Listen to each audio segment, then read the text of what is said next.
নমস্কার। আজ বলবো গুরুচণ্ডাল যোগের খারাপ প্রভাবে কি কি হয়। বৃহস্পতি ও রাহু বা কেতু কারো জন্মছকে একই ঘরে অবস্থান করে তাকে গুরুচণ্ডাল যোগ বলে। এতে কি হয়?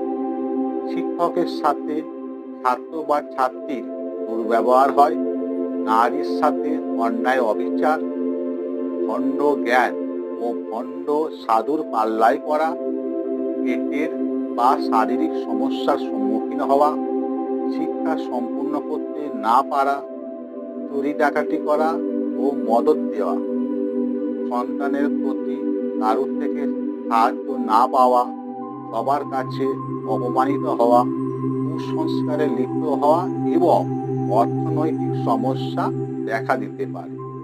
ধন্যবাদ। জয় মাতা।